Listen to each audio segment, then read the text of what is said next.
అలాగే మరో టాపిక్లోకి వెళ్తే డిజిటల్ అరెస్టుల దగా పర్వాలు. పోలీసులు ఎక్కడ వీడియో కాల్స్లో అరెస్టులు చేయరు. కేసు నుంచి బయటపడాలంటే మీ బ్యాంక్ అకౌంట్లో ఉన్న సొమ్మునంతా ఇప్పటికిప్పుడు మేము చెప్పిన ఖాతాలోకి బదిలీ చేయాల్సిందని బెదిరించడం సాధారణంగా అందరికీ తెలిసిన విషయాలే ఇవి. అయినప్పటికీ డిజిటల్ అరెస్టుల పేరిట సైబర్ నేరగాళ్లు పన్నుతున్న మాయ వ్యూహాల్లో ఇప్పుడు ఉన్నత విద్యావంతులు సైతం చిక్కుకుంటున్నారు. కాకి బట్టలు వేసుకొని వీడియో కాల్ చేసే మోసగాళ్లు ఉగ్రవాదులతో సంబంధాలు ఉన్నాయనో, మాదక ద్రవ్యాల రవాణాలో పాలు పంచుకుంటున్నారనో, మనీ లాండరింగ్కు పాల్పడ్డారనో ఏదో ఒక తప్పుడు నేరారోపణ చేయగానే వణికిపోతున్నారట. అలాగే ఆ భయంతో సైబర్ బందిపోట్లు చెప్పిందల్లా చేస్తూ చివరికి కట్టుబట్టలే మిగులుతున్నాయి. డిజిటల్ అరెస్టుల పేరిట ఇటీవల గుజరాత్లో గాంధీనగర్ చెందిన ఓ వైద్యురాలిని వంచిన కేటుగాళ్ళు 19 కోట్లకు పైగా ఆమె దగ్గర కొట్టేశారట. ఇల్లు అమ్మించి బంగారం కుదవబెట్టించి మరీ ఆమె నుంచి సొమ్ము కాజేశారట.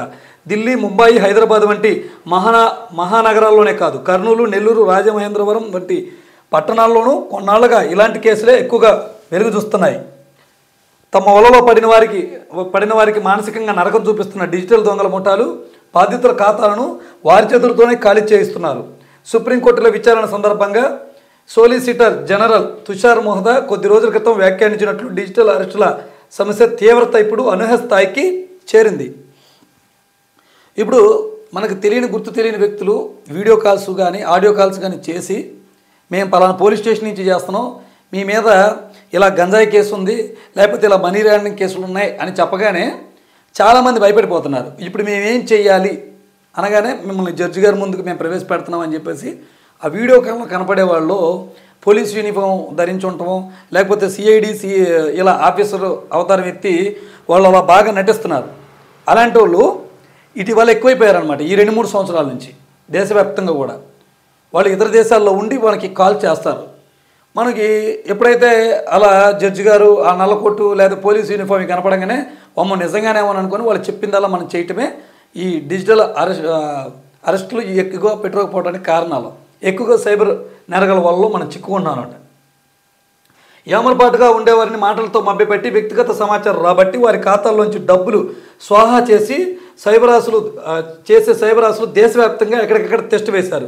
వారికి తోడు సిబిఐ, ఈడీ, క్రైమ్ బ్రాంచ్ అధికారులుగా నటిస్తూ వ్యాపారవేత్తల నుంచి బ్యాంకర్ల వరకు అందరినీ బురిడి కొట్టించే మహామాయగాళ్ళు 3 ఏళ్లుగా పెట్టరైపోతున్నారు.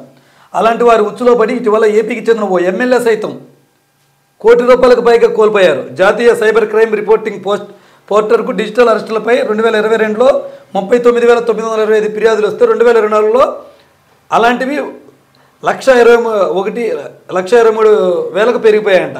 బాధితులు కోల్పోయిన సొమ్ము విలువ కూడా 2 ఏళ్ల కిందతో పోలిస్తే నేరుడు 21 రెట్లు అధికమై 1935 కోట్లకు చేరింది. ఈ ఏడాది మొదటి 2 నెలల్లోనే 17,718 డిజిటల్ అరెస్టుల ఘటనలు నమోదయ్యాయంటే నేరగాళ్ళు ఎంతగా చెలరేగిపోతున్నారో మనం అర్థం చేసుకోవచ్చు.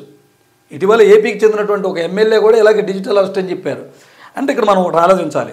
డిజిటల్ అరెస్ట్ అనగానే ఎందుకు భయపడినట్టు ఎమ్మెల్యే ఏదో చేయరని తప్పు చేస్తున్నట్టే కదా. సామాన్యులు అంటే పోలీసులన్నా వీళ్ళన్నా భయం, కానీ ఎమ్మెల్యేలు అలా ఉండరు కదా. అయితే ఆయన ఫిర్యాదు చేశారు కదా, కొద్దిగా అనుమానించాల్సినటువంటి విషయం. ప్రజల్లో ఇలాంటి అనుమానాలు వ్యక్తమవుతాయి అన్నమాట ఇలాంటి వార్తలు చదవగానే. డిజిటల్ అరెస్ట్ అనేది అసలు మన చట్టాల్లోనే లేదు, అది ముమ్మాటికి అబద్ధం అంటూ ప్రధాని మోదీ నిరుడే జనభారతాన్ని జాగృతం చేశారు. ఇలాంటి మోసాలకు అడ్డుకట్టు వేయాలంటే సైబర్ నేరాలపై ప్రజానికానికి విస్తృతంగా అవగాహన కల్పించాలని రాష్ట్రపతి ద్రౌపది ముర్ము తాజాగా అభిప్రాయపడ్డారు. ఏదో ఒక విధంగా ఆధార్, పాన్ కార్డుల వివరాలు సేకరించి వాటినే బూచీగా చూపించి బెదిరింపులకు దిగే డిజిటల్ దోపిడీదారుల పట్ల అందరూ అప్రమత్తంగా ఉండాలి. మనకి ఆధార్ కార్డు, ఈ ఆధార్ కార్డు మీదేనా, ఇదిగో ఈ ఓటర్ కార్డు మీదేనా, ఈ రేషన్ కార్డు మీదేనా, పలానా డిపో కిందకి మీది వస్తుంది, రేషన్ డిపో కిందకి, లేదా మీ ఆధార్ కార్డు ఎన్నిసార్లు అప్డేట్ చేయించాలని చెప్పగానే ఇది మన డీటెయిల్స్ అంతా చెప్తున్నారు కాబట్టి ఇది నిజమేనా అనుకుంటాం. కానీ మనం ఎక్కడొకట మనం ఇచ్చుంటాం ఈ సైబర్ నేరగాళ్ళ ద్వారాకి వెళ్తున్నాయి అన్నమాట. ఈరోజు టెక్నాలజీ వృద్ధి చెందింది, ప్రతి ఫోన్ ఏదో రకంగా ట్యాప్ చేయడం మొదలుపెట్టారు. సో అడ్రస్ చెప్పగానే అది నిజమని ఎవరు కూడా నమ్మకూడదు అనమాట.